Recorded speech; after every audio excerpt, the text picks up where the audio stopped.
안녕하세요. 이번 시간에는 아파티닙이랑 라디오세라피를 병용요법으로 한 유방암에 대해서 보도록 하겠습니다. 자, 요게 리시브 된 것은 2020년 11월 8일인데 억셉트 된 것은 1월 7일입니다. 그런 다음에 퍼블리시드 된 게 1월 22일이니까 아주 최근에 퍼블리시 돼서 공개가 되었다라는 것을 우리가 확인할 수 있겠습니다. 자, 그러니까 결과는 최소한 작년 11월 8일 전에는 나왔다라는 거죠. 그런데 요게 공개가 된 것은 아주 최근이다라는 것이고, 자, 요 적응증에 대해서 좀 살펴보면요. 자, 트리플 네거티브라는 말이 있습니다. 3중 음성이라는 뜻인데 치료가 상당히 까다로운 조건입니다. 우리가 보통 유방암은 착한 암이라고 하거든요. 비교적 예후가 좋고 생존율이 높기 때문인데 그 중에서도 독한 게 있는데 바로 이게 3중 음성인 경우입니다.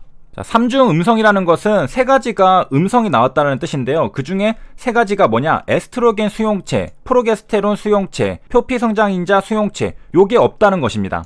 자, 요러한 수용체가 없는데 왜 까다롭게 되느냐? 지금까지 나온 치료제 같은 경우에는요, 에스트로겐, 프로게스테론, 표피성장인자 수용체, 요런 것들을 표적해서 치료했습니다. 이거를 표적해서 치료해야 되는데 지금 수용체가 없기 때문에 표적할 수 있는 게 없죠. 그러니까 지금까지 나온 약물 치료제로는 효과를 볼 수가 없습니다. 그렇기 때문에 치료가 까다로운 건데요. 자, 얼마나 까다로운지 보면은 유방암은 착한 암이라고 그랬죠. 5년 생존율이 무려 93%에 달합니다. 그러니까 치료만 잘한다면은 대부분 5년 넘어서도 생존한다는 거죠. 하지만은 이 3중 음성이 뜰 경우에는 77%까지 훅 떨어지게 됩니다.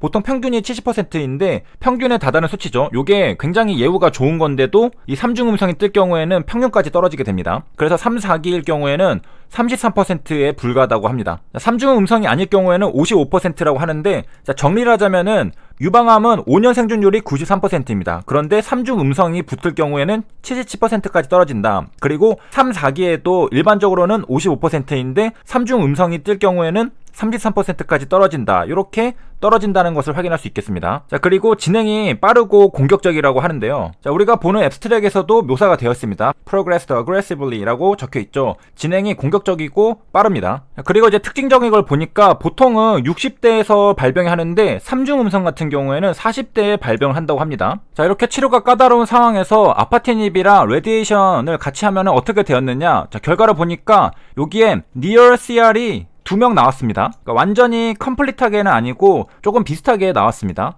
아마도 이제 거의 다 사라졌는데 아주 조금 먼지같이 남아있으면은 니어를 붙인 것으로 보입니다. 만약에 좀 남아있고 줄었다면은 PR이라는 표현을 썼을 텐데 PR을 쓴 게 아니라 CR이라고 표현을 한 걸 보면은 조금 남아있었던 것 같습니다. 그래가지고 요게 2명이라는 것을 확인할 수 있는데, 여기 보면은 After irradiation이라고 적혀있죠. irradiation이라는 것은 radiation에 노출시키는 것을 말하게 됩니다. 한마디로 방사선 조사, 방사선 물질을 조사하는 것을 말하게 됩니다. 그러니까 우리가 방사능 치료를 했다라고 생각하면 됩니다. 자, 이렇게 해서 이번에도 우리가 확인할 수 있는 것은 아파티닙을 같이 쓰니까 거의 완전 간해가 또 발생했다라는 것을 확인할 수 있었습니다. 자, 그다음 3중 음성에 대해서 다른 경쟁자들이 있는지 보면은 일단 치료제로 허가가 되는 것들이 최근에 조금씩 나오고 있습니다. 물론 많지는 않은데 여기 보면은 1차 치료로 면역항암요법이 허가된 것이 티센트릭 있습니다. 아테졸리 주맙이라고 902명을 대상으로, 자, 이거는 환자 수가 많으니까 임상 3상이겠죠. 그래서 치료 반응률이 높았다라고 합니다.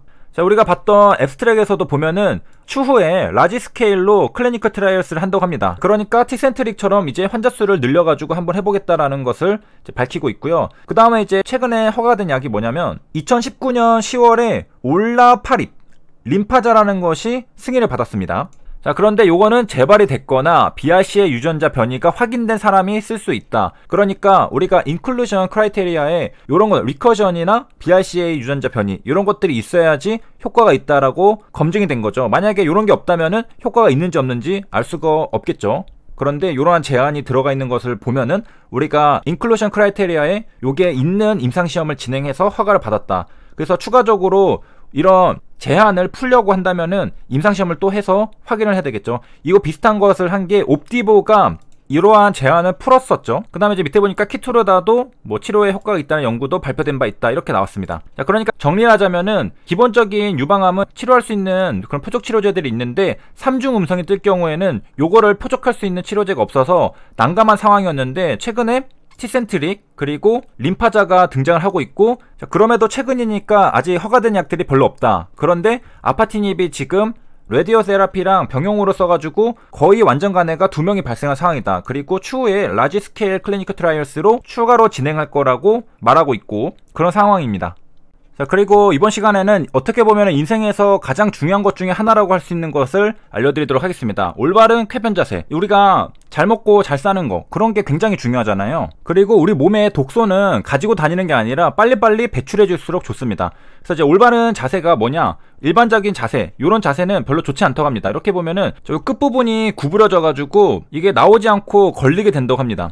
그러면 어떤 자세가 좋느냐, 이렇게 쪼그려 앉은 자세가 좋다고 합니다. 이렇게 쪼그려 앉으면은 요게 직선으로 이렇게 펴져가지고 아주 시원하게 나온다고 해요. 그래서 이제 딱 펴졌으니까 아주 시원하게 나와서 잔변까지도 빠르게 비울 수 있기 때문에 요런 물질들이 남아있으면은 이게 발암성 물질, 이런 것들이 차 있는 거잖아요. 굉장히 안 좋습니다. 그래서 잔변 같은 것들도 빠르게 비워주는 게 중요한데, 자, 이렇게 우리가 일반적으로 앉는 자세는 요게 딱 걸려가지고 잔변 같은 게 남겠죠. 그런데 우리가 이렇게 쪼그려 앉으면은 굉장히 직선으로 쭉 뻗어가지고 아주 시원하게 다 나온다고 합니다. 자, 근데 우리가 이제는 시대가 바뀌어가지고 재래식 화장실처럼 쓸 수가 없잖아요. 다들 변기통이 있습니다.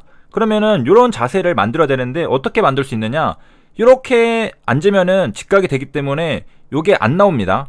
자, 요런 자세, 재래식 화장실에서 쓰던 자세를 만들어줘야 되는데, 그때 필요한 게 요 밑에 이렇게 받침대 같은 거를 두고서 발을 올리면은 자연스럽게 이런 자세가 만들어집니다. 그래서 집에 있으면은 이런 거를 받쳐놓고 해도 되고, 이게 안 된다면은 발 뒤꿈치를 살짝 들어주기만 해도 살짝 무릎이 올라가죠. 그러면은 요 35도 각도가 나옵니다. 자, 그러니까 우리가 잘 안 나오는 자세를 계속 유지하면서 오랫동안 화장실에 있는 것보다 아주 올바른 자세, 정확한 자세를 취해가지고 짧고 빠르게 속전속결로 찍고 나오는 게 가장 중요하죠.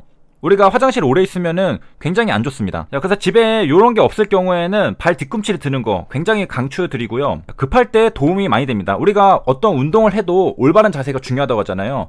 우리가 과학적으로 올바른 방법을 사용하는 사람과 아닌 사람과 그게 아주 미세하지만은 쌓여가면은 굉장히 큰 차이를 만들어낸다고 생각합니다. 그래서 정리를 하면요, 우리가 일반적인 배변 자세는 요게 끝이 구부러져서 나오다가 걸리게 됩니다. 그러면 잔변 같은 것들도 전부 다 나올 수가 없게 돼서 굉장히 안 좋은 자세고, 우리가 올바른 자세는 이렇게 쭈그려 앉는, 이게 직선으로 펴져서 전부 다 나올 수 있는 자세가 중요한데, 이런 것들은 우리가 이제는 재래식에 쓰지 않잖아요. 그래서 양변기를 사용하게 되는데, 여기에서는 우리가 뭐를 받치면 좋다. 그런데 일반적으로 받치는 게 화장실에 있진 않잖아요.